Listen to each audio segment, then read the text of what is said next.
Intro dulu.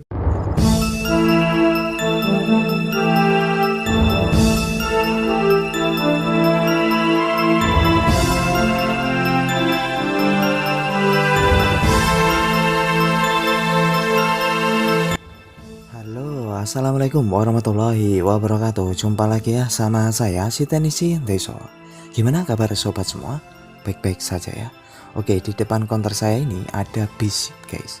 Dari tadi tuh ngetem belum ada penumpang yang naik ya. Wah, sungguh kasihan ya. Efek dari pandemi itu sungguh terasa. Oke, kali ini kita akan lanjut kembali di kasus Redmi 4A. Jadi ini kasus yang kemarin ya. Ya, HP ini itu mati total.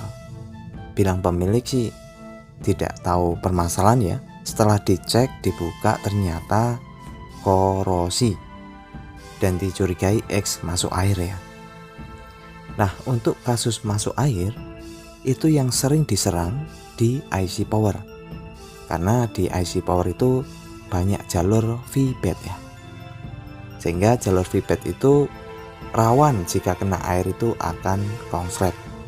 Karena jalur VBAT itu adalah jalur positif dari baterainya. Nah, ini untuk memastikan saya bersihkan ulang ya untuk menghilangkan korosi yang masih lengket.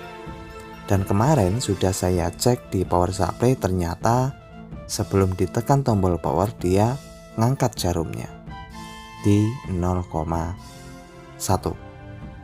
Nah, biasanya untuk gantung 0,1 sebelum tekan tombol power itu konslet di jalur VBAT.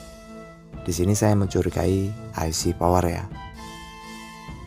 Nah, untuk IC power di Redmi 4A itu menggunakan PM8937. Untuk PM8937 itu banyak persamaan.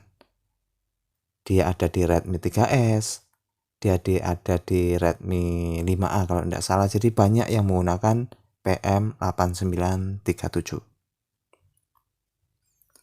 Oke, ini sudah saya bersihkan. Namun sebelum saya eksekusi IC power, saya sudah dapatkan komperan. Nah, ini HP normal Redmi 4A milik sahabat ya, sahabat counter sebelah. Saya pinjem untuk mengcompare. Tujuan mengcompare adalah untuk membandingkan kira-kira komponennya itu masih fix atau masih bagus atau tidak untuk yang HP akan kita kerjakan. Nah, ini saya sudah pastikan HP ini normal ya. Lalu kita akan copot bagian mesinnya. Jadi sebelum mengeksekusi di IC power, kenapa saya pilih compare? Karena tujuannya supaya tidak salah eksekusi. Nanti kita langsung eksekusi ganti IC power, ternyata bukan itu. Ya, walaupun misalnya itu betul IC power, ternyata ada komponen lain yang bermasalah. Jadi kan double ya kerjaan. Sebetulnya ya yang paling direkomendasikan tuh keputusan untuk beli HP second lagi. Itu. Namun ya ini pemilik yang menginginkan ya. Saya berusaha ya, dan saya tidak janji apakah bisa atau tidak. Ya, ini sudah saya copot untuk mesin yang normal. Lalu kita bandingkan untuk mesin yang banyak anunya. Iya. Nah, ini jadi sama ya, Redmi 4A. Wow. Wah, kok gini guys. Waduh, ini sudah merotol rupanya konektor untuk LCD-nya ini. Aduh, padahal tadi di saat saya bersihkan enggak ya. Jadi begini ya, ini hebatnya korosi menggerogoti pin-pin. Bisa dibayangkan ya, air itu jika dibiarkan menjadi korosi sehingga rapuh komponen yang ada di mesin. Contohnya ini ya. Nah ini nggak ada. Ini nggak ada konektor untuk LCD. Wah ini semakin fix saya pastikan ini sudah nggak bisa dilanjut guys. Banyak sekali komponen yang hilang ternyata. Nah ini komponen yang hilang ini itu disebabkan karena korosi mengakibatkan komponen itu rapuh ya, sehingga merotol sendiri-sendiri. Merotol sendiri-sendiri itu maksudnya runtuh dengan sendirinya. Nah ini bisa diperhatiin, banyak komponen kutu seharusnya ada di mesin, tetapi yang didapati di Redmi 4A yang satunya itu tidak ada sama sekali. Nah ini saya temukan di saat saya membersihkan tuh juga sudah tidak ada ya, merotolnya entah kemana. Wah, apalagi ini bisa diperhatiin, untuk konektornya pun masih lengket untuk kamera, dan ini sudah mendarah daging. Saat saya copot malah copot dua-duanya. Dan ini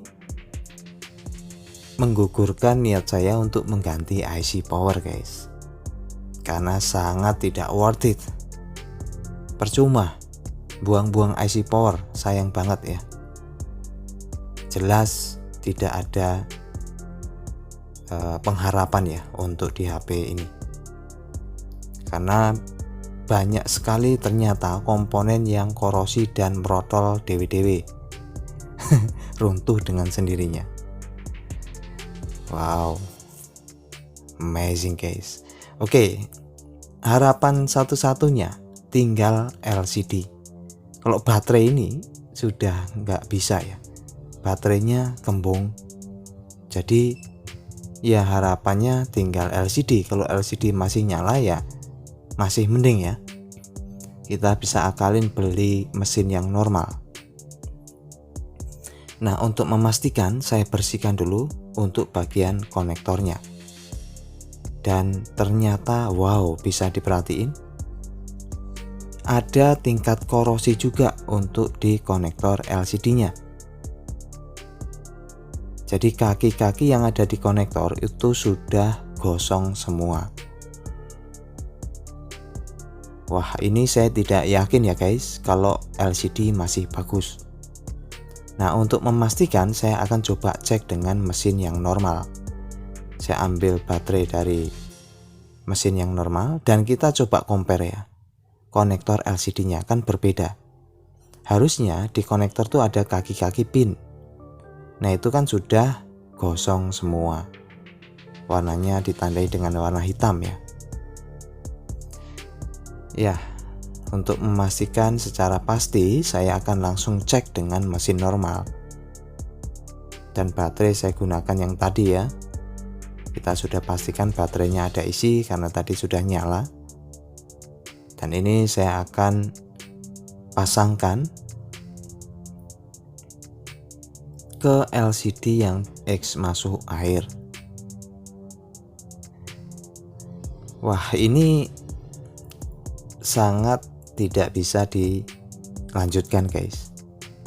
Harapannya LCD, dan ternyata blank hitam. Berarti indikasinya LCD ini juga rusak.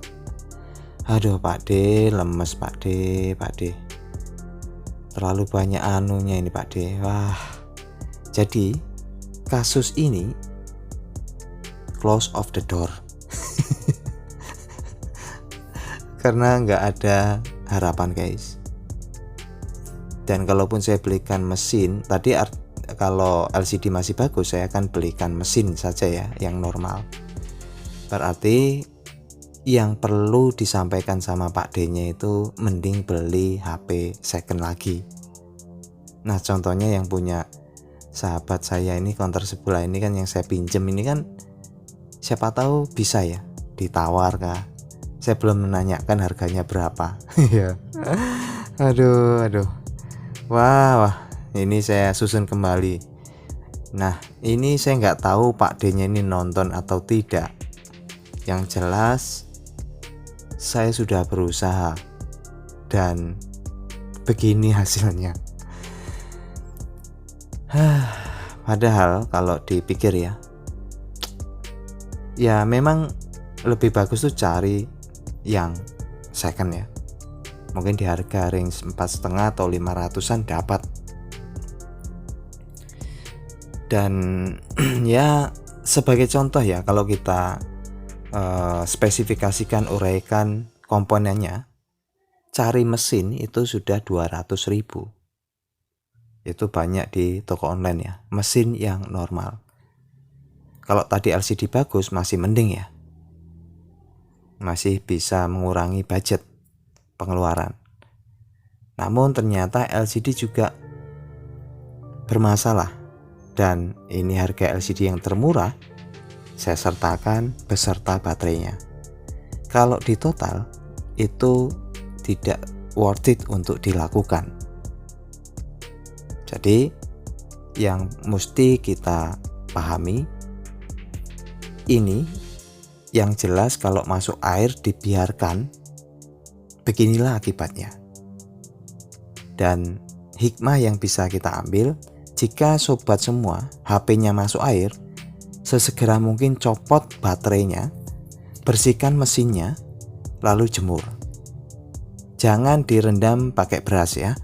Ingat, jangan rendam pakai beras saat setelah masuk air. Oke, memang sembuh rendam beras, tetapi di hari kemudian hari itu pasti ada kendala. Yang betul itu copot, lalu konektor baterai copot, bersihkan mesin, lalu jemur, tunggu sehari 2 hari, pasang kembali, rakit, insya Allah nyala. Jadi ini yang mesti saya sampaikan bagi penikmat gadget pengguna smartphone ya. Yang lebih diperhatikan ya hati-hati ya, jangan sampai masuk air, itu tentunya ya. Nah, ini saya akan nyoba di HP Redmi 4A milik sahabat ini. Kameranya juga masih jernih ya, siapa tahu bisa ditawar-menawar ini. Besok ya mungkin Pak D-nya saya arahkan ke counter sebelah lah, supaya ini bisa dilirik ya, karena tidak ada harapan ya untuk di HP Redmi 4A milik Pak D-nya itu. Dan akhirnya jiwa cancel saya terfikskan. Aduh. Jadi mudah-mudahan bisa diambil hikmahnya ya guys. Jangan sampai telat jika HP masuk air. Semoga bisa bermanfaat dan terima kasih ya atas supportnya selama ini. Selamat hari Jumat. Bye bye. Assalamualaikum warahmatullahi wabarakatuh.